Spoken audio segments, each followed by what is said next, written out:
And welcome back to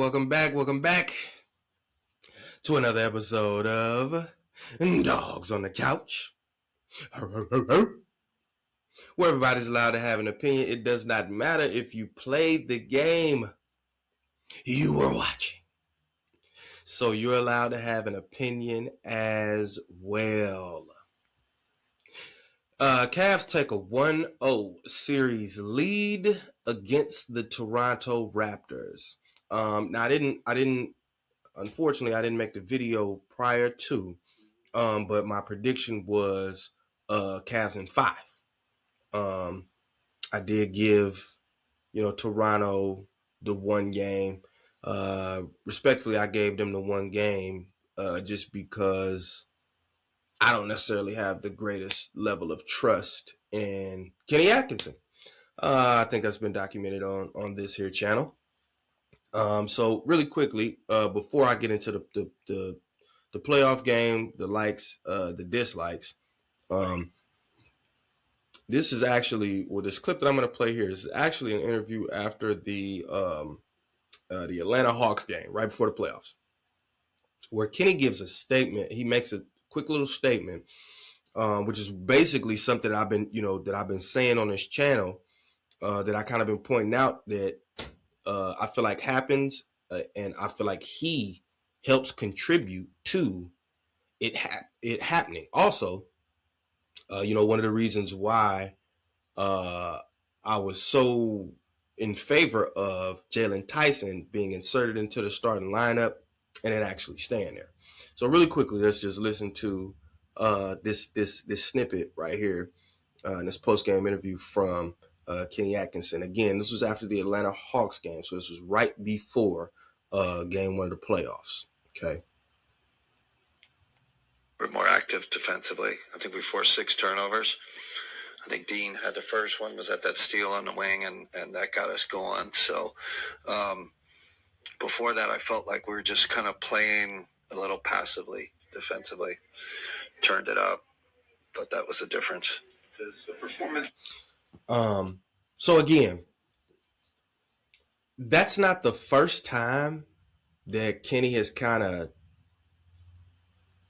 suggested and or hinted, at maybe a lackluster defensive effort, or maybe not coming out initially on fire, on defense, if you will, or maybe taking some time to turn it on, that kind of thing. And it can either have other teams jump out to a huge lead to start the game, and then now you got to come back, or B, there could be a time period during the game where maybe you're up 24, and then the next thing you know, you're only up 7. I feel like Kenny contributes to these things at times, and he doesn't necessarily know it. So for starters, it's one of the reasons why I felt like Jalen Tyson should be inserted into the starting lineup and then left there. And if for some odd reason he's not in the starting lineup, he should still be seeing significant minutes.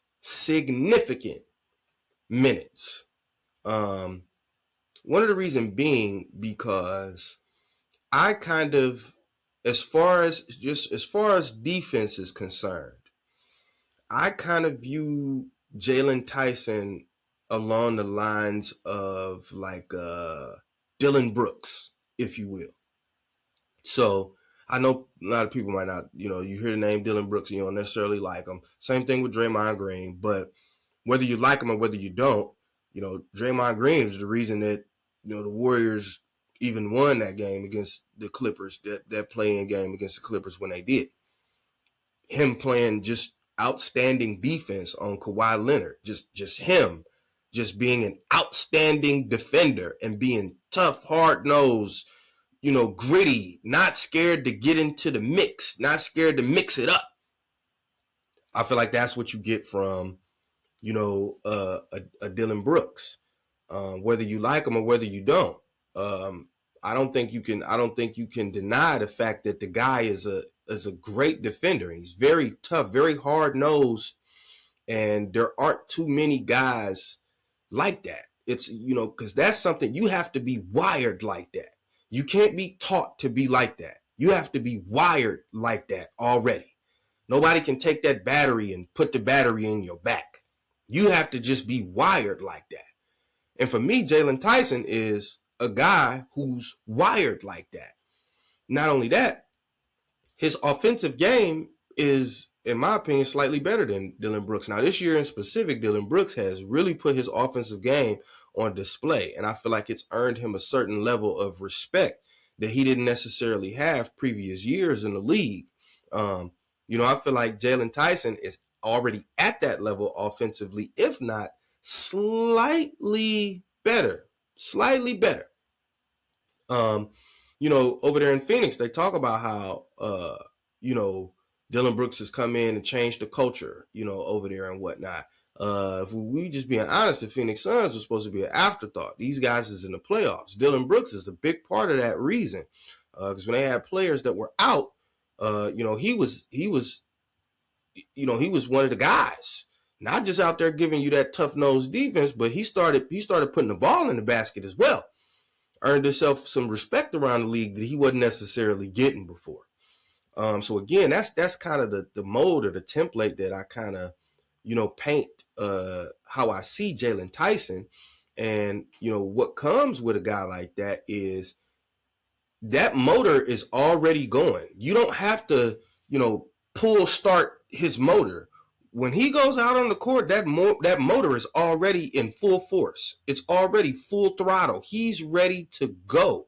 He's in your face from the tip of the basketball.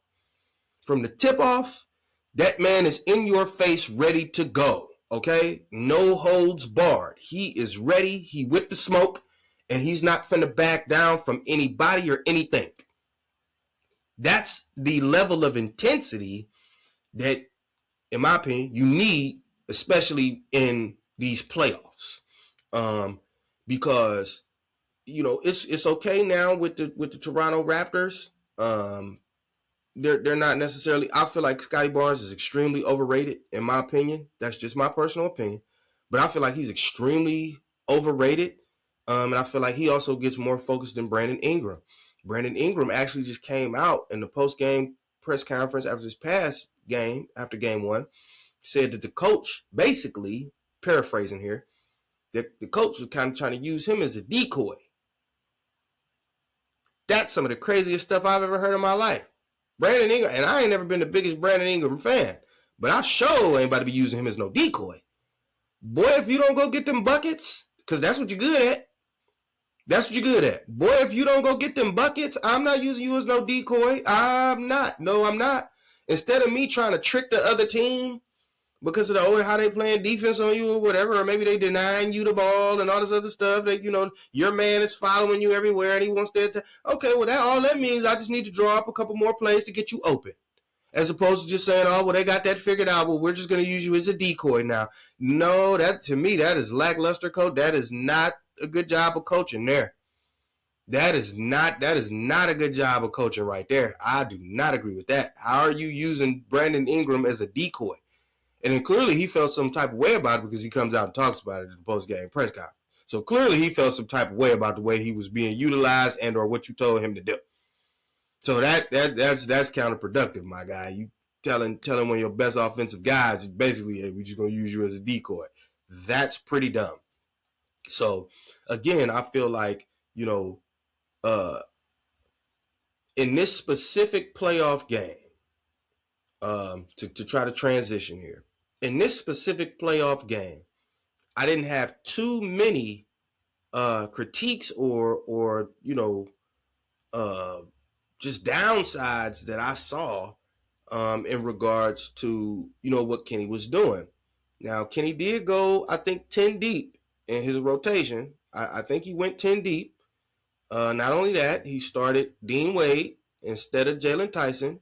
The only reason I'm not going to be too over the top about that is because my main point was always, I felt like you shouldn't start both Dean Wade and Sam Merrill together in the starting lineup. And that was one of the things where I even said back then, I'm like, I'll see what Kenny does when he has his full allotment of players and they're all healthy. We'll see what lineups he deployed, who he puts in the starting lineup then.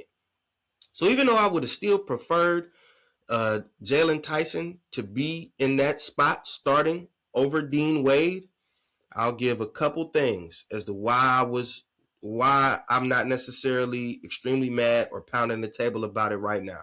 Number one is the Toronto Raptors. Like it's the Toronto Raptors. I'm not worried about the Toronto Raptors. I don't see them as a threat. So that's for starters. They're the Toronto Raptors, man. Number two, he had been dealing with that toe injury the very end of the season. So I'm not so sure. I don't know how he necessarily feels. Maybe he's 100%. Maybe he's not. And if he's not fully 100%, then by all means, go ahead and give Dean Wade the start right there. Because those toe injuries, we know from Darius Garland that them toe injuries is not nothing to play around with. So, maybe he could be fully healthy. Maybe he's not 100%, fully healthy, if you will. So, with those things in mind, I'm not necessarily just so distraught, that we didn't start, Jalen Tyson. However, I do feel, when we get to the next round, and then, possibly Eastern Conference Finals, I do feel like Jalen Tyson should either be starting. If not, he should be getting more minutes than what he got in that game one for the Toronto Raptors series. I feel like maybe, man, I struggle to say it, but maybe Dennis Schroeder's minutes could be scaled back a little bit more.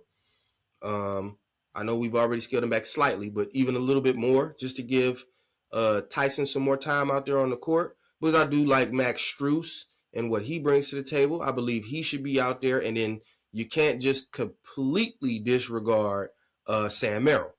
Okay?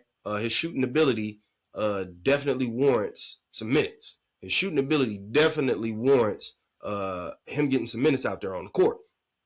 Especially in these early rounds, like I say, against, Toronto Raptors, you can go 10 deep. I'm kind of, I'm fine with that. You know what I mean? You're going to have to find your sweet spots, though. The only things that I didn't necessarily like that I took away from it that I didn't necessarily like is that still there just seems to be a lot of experimentation going on with the lineups. Like, I just think there needs to be a certain solidification with lineups, if you will. That way guys get comfortable with playing with each other, etc. What I will say is this. There did seem to be something that Kenny did where, and I'm a fan of this. Where Kenny either had one of the two for the guards as well as his big men. He had one of the two together on the court at all times. So this is what I mean. At all times throughout the game, he either had Donovan Mitchell out there with Jared Allen or James Harden out there with Jared Allen, or he had Donovan Mitchell out there with Evan Mobley, or James Harden out there with Evan Mobley. So pretty much for the duration of the game, all of the lineups that we saw had two of those guys in it. All of the lineups either saw a pairing of Harden and Mobley, or Harden and Allen, or Mitchell and Mobley, or Mitchell and Allen. So that is a form of consistency that I didn't necessarily see from him throughout the course of the regular season. The 3 or 4 guard, there were times we had 3 or 4 guards out there, and then neither James Harden or Donovan Mitchell were on the court at that time. So that is something that I actually do want to give him credit for. And that's actually something I think he should continue to do going forward. I feel like it helped tremendously, in those areas where when we wouldn't do it before, other teams would kind of take advantage of that. And then now if we had a 24-point lead and we run the 4-guard lineup with no Harden, no Mitchell, and then we run the 4-guard lineup with just Jared Allen out there or just Evan Mobley out there, the teams would come back. Now 24-point lead gets dwindled down to 7.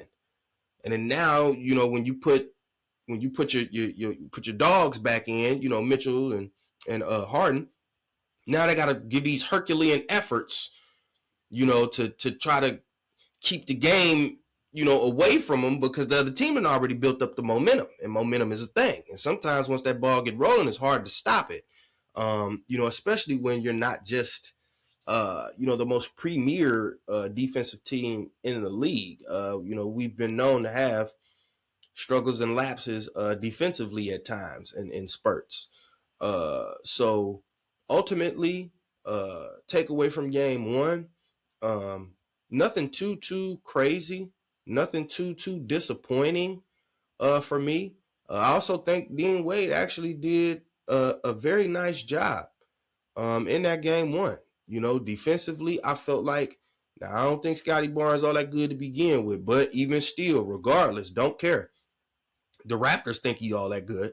So in my opinion, I feel like Dean Wade actually did a phenomenal job guarding Scotty Barnes. I really do think he did a good job. As far as guarding him, or times where maybe he had to guard Brandon Ingram.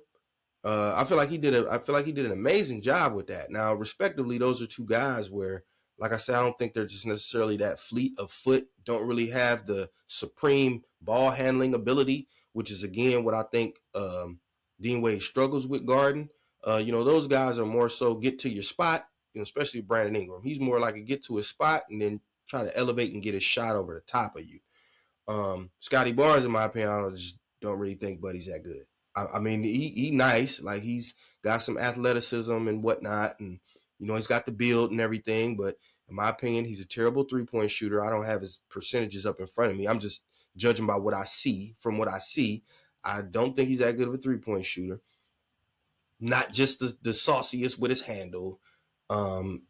He's athletic. You know what I mean? Like, he's an athletic wing, if you will.